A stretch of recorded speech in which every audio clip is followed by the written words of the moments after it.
C# abstract class. What is C#abstract class? When you have a class, method, or property that does not require implementation in the current class, you can make that class, method, or property abstract. Once we have defined an abstract class, method and properties in the base class, then this abstract class, method and property can be overridden or implemented in derived, child, classes.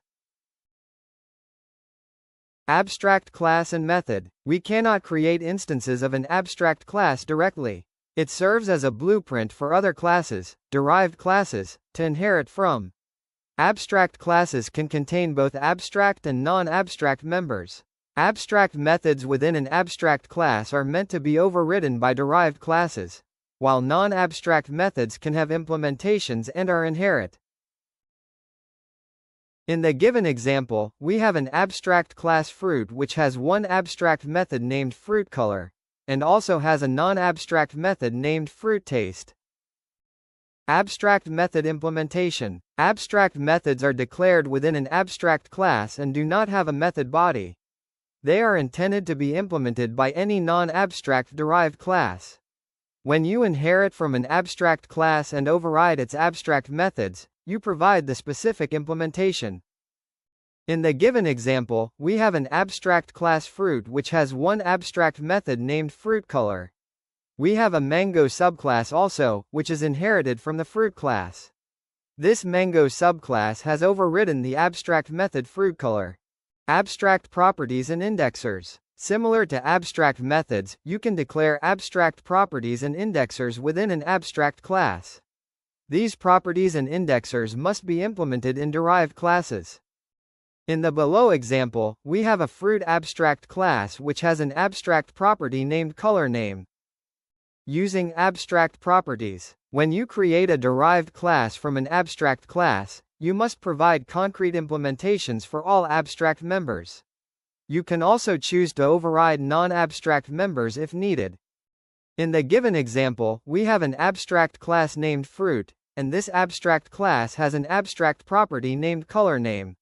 We have the mango subclass, which is inherited from the fruit-base class. In the mango subclass we have the implementation of the colorName property.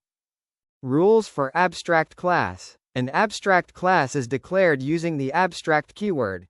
An abstract class can contain abstract members, methods, properties, etc., that do not have an implementation.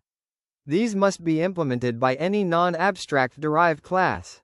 An abstract class can also contain concrete, non-abstract, members that have implementations, which can be inherited by derived classes. A derived class must implement all abstract members of the base abstract class unless it is also declared as abstract.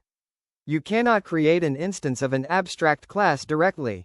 Abstract classes can have constructors, which can be called by derived classes. Abstract members can have access modifiers, e.g., public, protected, etc., controlling their visibility in derived classes. An abstract class can implement interfaces, allowing it to provide some base functionality while requiring derived classes to fulfill the interface contract. Abstract classes support polymorphism. You can use a reference of an abstract class type to refer to an instance of a derived class. What are advantages of the abstract class? Code reusability. Allows sharing common functionality among multiple derived classes. Supports abstraction. Lets you define abstract methods that must be implemented by derived classes. Polymorphism. Enables runtime polymorphism through method overriding. Controlled extension. Forces derived classes to implement certain methods while providing base implementations for others. What are disadvantages of the abstract class? Cannot be instantiated. You cannot create objects of an abstract class directly. Single inheritance limitation. A class can inherit only one abstract class, limiting flexibility. Increased complexity. Overusing abstract classes can make the hierarchy harder to manage. Tight coupling. Changes in the abstract class can affect all derived classes. Summary. An abstract class cannot be instantiated. An abstract class may contain abstract members including abstract methods and properties. Abstract methods and properties do not contain implementation. The subclasses of an abstract class must implement the abstract methods and properties. Thank you for watching this C# abstract class tutorial. If you found this video helpful, please hit the like button. Don't forget to subscribe to our channel and turn on notifications for more useful C# and .NET videos.